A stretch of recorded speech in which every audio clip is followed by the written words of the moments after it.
This patch has done one thing and one thing only, was to spam this screen just before you enter the career mode. I've been playing this shit for more than half my life. Hello and welcome to episode 9 of Youth Squad Prospects 4 with Morecambe, and today we're going to carry on with the January transfer window. We've got 3 games in the month of January, all important to me because first Exeter, they were a team that was in the Youth Squad Prospects vote. They didn't got picked in the end because Morecambe got more votes. Then we faced Tomahawks at Stevenage.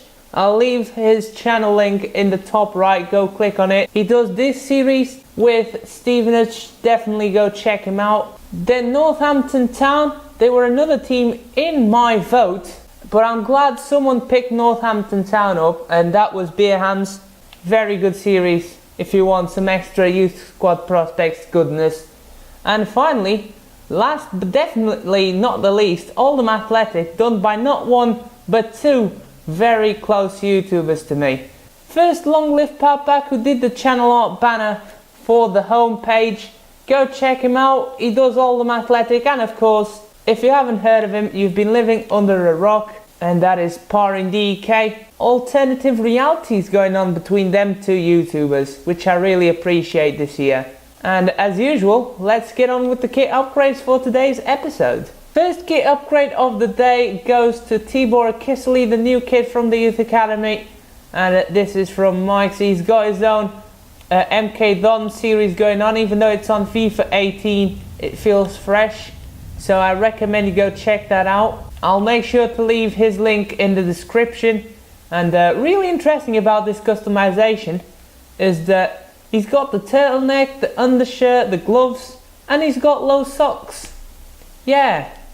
And the boots, it does says Adidas white boots, but I did not have any Adidas white boots. So I asked him just before I recorded this episode if he preferred the New Balance white boots or if he preferred some of the Adidas boots that I showed him.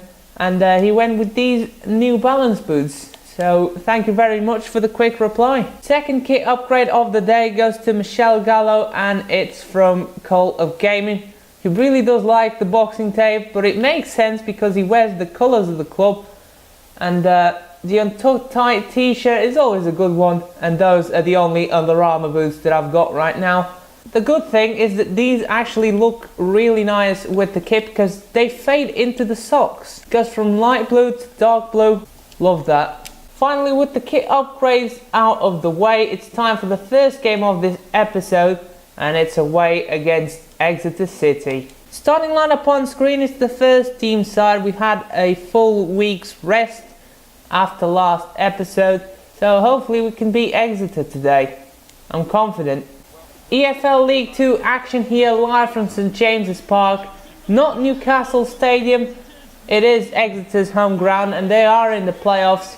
It's going to be a tough task, but I've already played this game beforehand because the Elgato decides to crash on me every single time.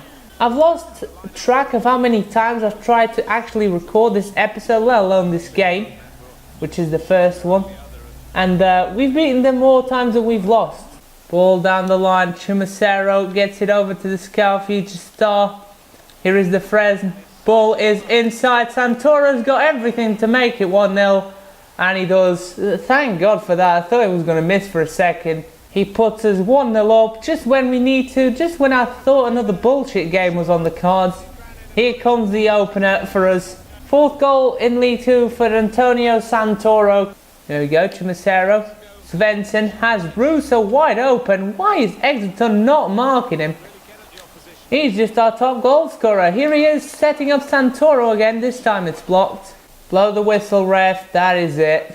Half time and it's 1-0 to Morecambe. I don't even know how, due to all the bullshit with the bounces, the target system, the horrible first touches.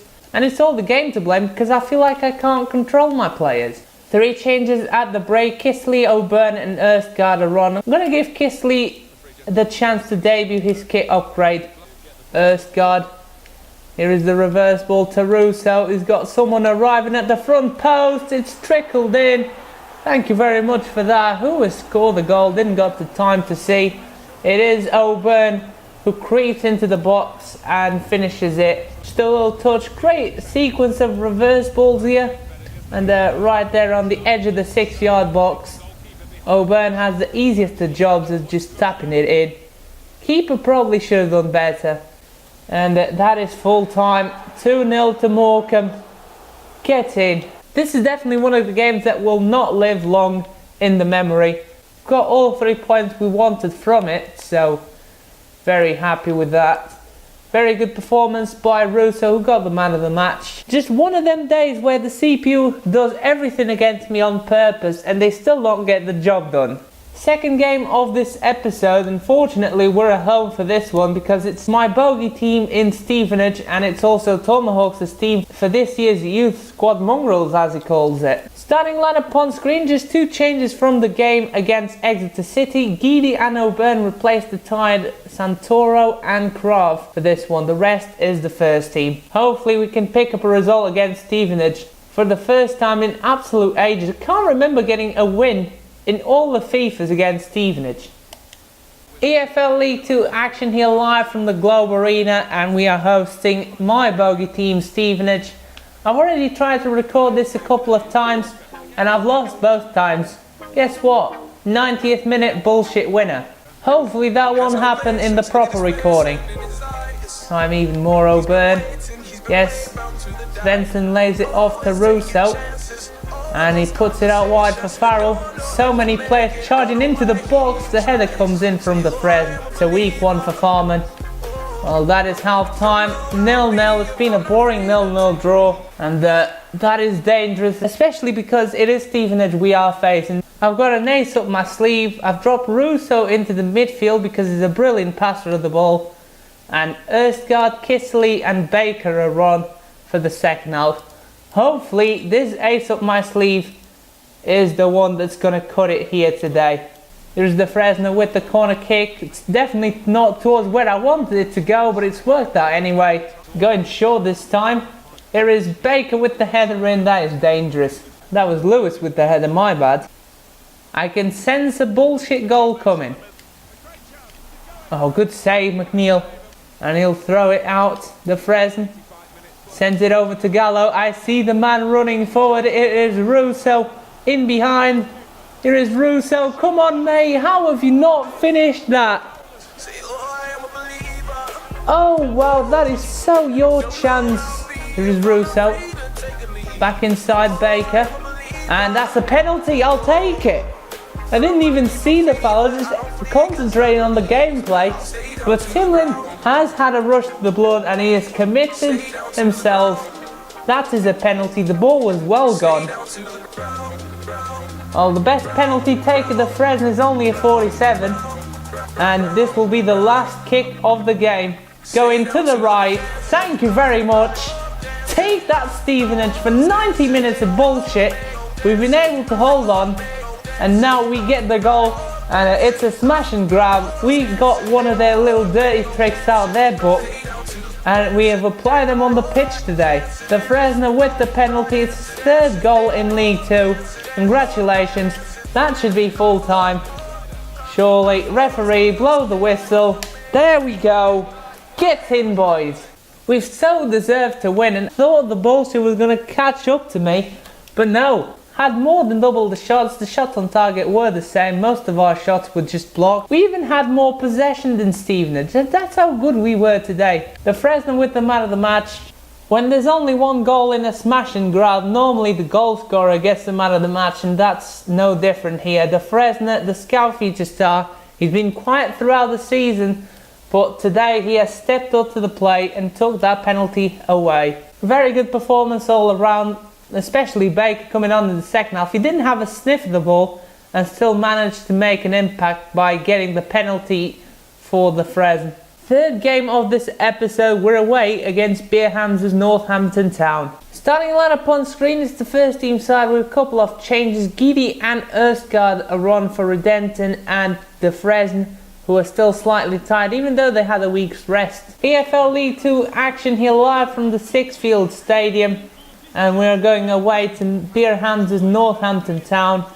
We need to watch out for the top assist maker Andy Williams, and for his strike partner Van Veen, who's already got the Player of the Month award this season. Might be a long day for the back three. Gallo, whack it away. No! God! Oh wow.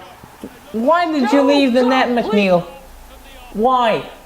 Andy Williams gets a free goal because the game, even though I didn't press triangle at all, decided to bring out Liam McNeil to get the ball. And all because I cannot clear the ball. This game feels designed to piss people off. My stupid decisions like this. I will elaborate on what I mean by this game was designed to piss people off. The first touch is the bullshit target system, either for passing or to switch the player you need to mark people. Yeah, that's all wrong. Let alone when the CPU gets all the perfect passing going and it reads everything you do. This team feels like Barcelona. Northampton Town shouldn't feel like freaking Barcelona, and yet they do feel better than Barcelona, by the way. And that is just what I feel, not only from this episode, but from all the episodes. Everything is designed to go against you. The referee calls as well. Yes, Russo, reverse ball. Yeah, again, Santoro, chip it. Yes, should go in, it doesn't. How the hell have you missed that, Santoro? He gave up on his run for absolutely no reason. Now Farrell, last chance of the half, crosses in, yes, gets in. Take that, FIFA. Finally, after 45 minutes of frustrating gameplay, we get a chance after that miss from Santoro. And it's Nicola Russo heads it onto the side netting. Great cross in as well by Farrell. And we get the goal we've been looking for. It's 1-1 and it should be half time now. Referee, blow your whistle. That's why you have it. Here we go. 3 changes at the break. Santoro, Chumacero and Farrell are off for Chevalier, O'Byrne and Baker. And I've dropped Erskard and Russo a bit back just for Baker to be that target man. Here's Svensson. Ball through to O'Byrne. Send it through to Baker. Yes, Baker's on his own. He's straight at the keeper. Rebound saved. Cross it back in. Hits the crossbar. Baker. Yes. Ball to Russo. Smash it, son. I give up. Oh, man. Yes, Ronaldo chop is a good one. Send it inside. Oh, my word. What a terrible miss that is. You have been so bad today. It's been an off day for Russo, to be honest. Russo all of a sudden has forgotten how to play football. Full-time whistle and it's 1-1. I'll take the point. Very good result against a very good Northampton side. Peter Farrell with the man of the match. Russo had a good first half, but in the second half he went missing. And so he doesn't deserve the man of the match. Farrell does. That is it for transfer deadline day. Let's have a look if any of the 15-year-olds have turned 16. And there is one, Reece White. He is a 49 overall CDM, physically strong. We'll definitely take him. 72 to 92 potential. Let's wait on them weak foot and skill moves. Oh my god. Oh my god. I am an absolute idiot. Well, I forgot to send the scouts out last episode and during this episode as well. It is the 2nd of February. I'm going to take the scouts out to 3 different countries. The first, we've got to scout England now. We've got to have some English talent by the end of the year. I'm going to take one of the suggestions that was England first and then we'll carry on with the list that I have in the comments section. So England, any for 3 months. I think it was the touring bus. Thank you very much for that. Alexander Sorensen is going to go to the USA. That was submitted by Longlive Patback. We're about to face your team. Aurelian Castell is going to scout the Republic of Ireland. Eric Ngadwi did face them. And he's going to look for the next Roy Keane as Nalid suggested. The scouts are out, but before we face Oldham Athletic, it's time for a squad report of February 2019. Yannick Mallet overall of 64, gone up by 2. Ian Murphy overall of 65, gone up by 1. Liam McNeil overall of 64, gone up by 3. Giuseppe Mariani overall of 49, gone up by 2. Connor Price overall of 56, gone up by 1. Michelle Gallo overall of 59, gone up by 4. Morgan Lewis overall of 60. Alexander Krov overall of 60, gone up by 7. Jeremy Redenton overall of 57, gone up by 4. Harvey Harris overall of 56, gone up by 1. Reese White, the fresh meat out of the youth academy, 3-star, 3-star, 6 foot, low height, work rates, that's perfect. He is quick and he's very strong, which is what we need for a CDM.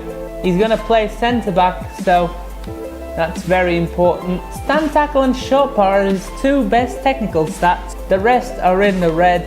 Still got a lot of growing to do, but this guy looks like a decent prospect.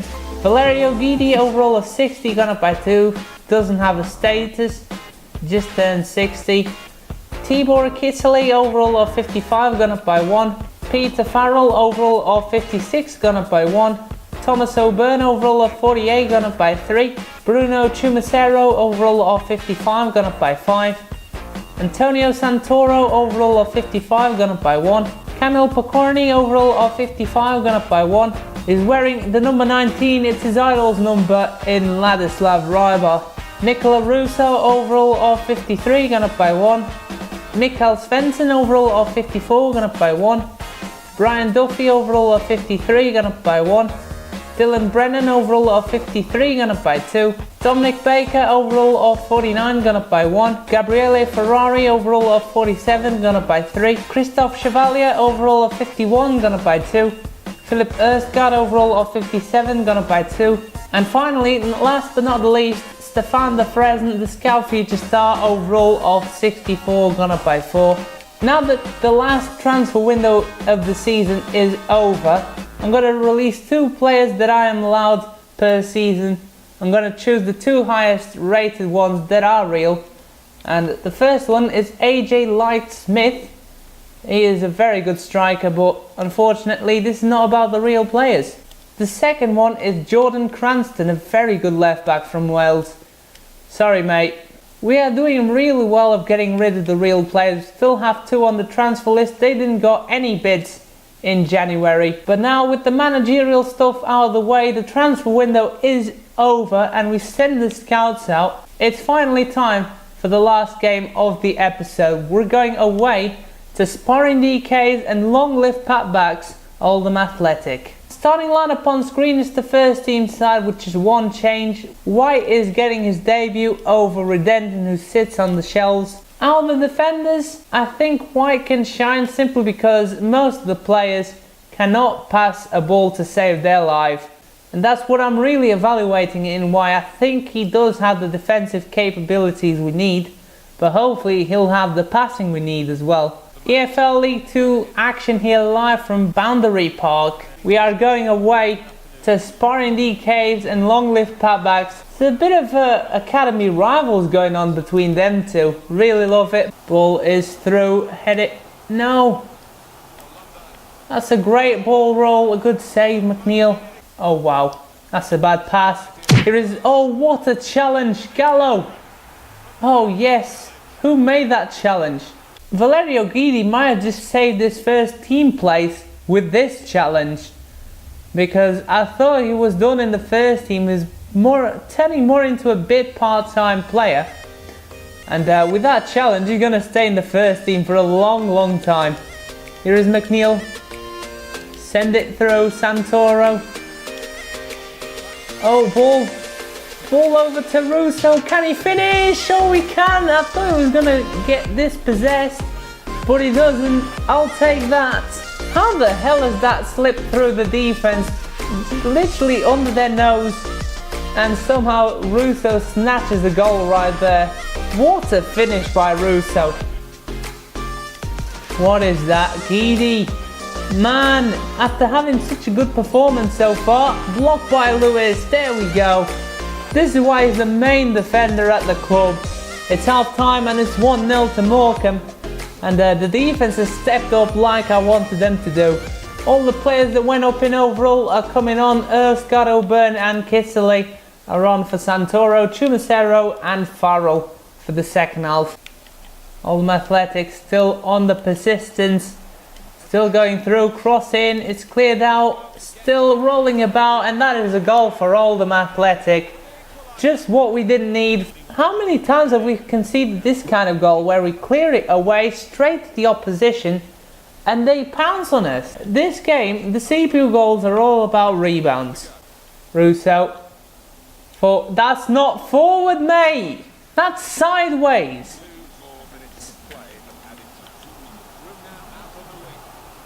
Here is Baxter. Going for the crossing. No, he went short this time, and Fanny's going to score the winner for Oldham. I am fuming right now, simply because this goal shouldn't have happened. The target system doing us one. That is a win based off 2 target system decisions that I want to pass the ball to one player and it goes to the other. They break on us. They get the undeserved goal. They did it twice on us today. Oldham Athletic did not deserve to win today. Maybe a draw, definitely not the win. Bruno Chumacero was the best player on the pitch for us. The best players were the defense, but it's just the bullshit going against us again. It's the same old story and I'm sick of it. The man of the match, no surprise there, goes to Fanny. Handed to him like the 2 goals on a silver platter. I'm going to leave you with the league table. We are sitting 18th. We've dropped off after losing to Oldham Athletic. The good thing is that we've climbed in the table after the start of this episode. And of course, we do face Bury next. So we do have the chance of going over them. Anyways, that is it for this episode. I hope you have enjoyed it. I'm going to see you all next time. And until then, have a good one, guys. Bye-bye.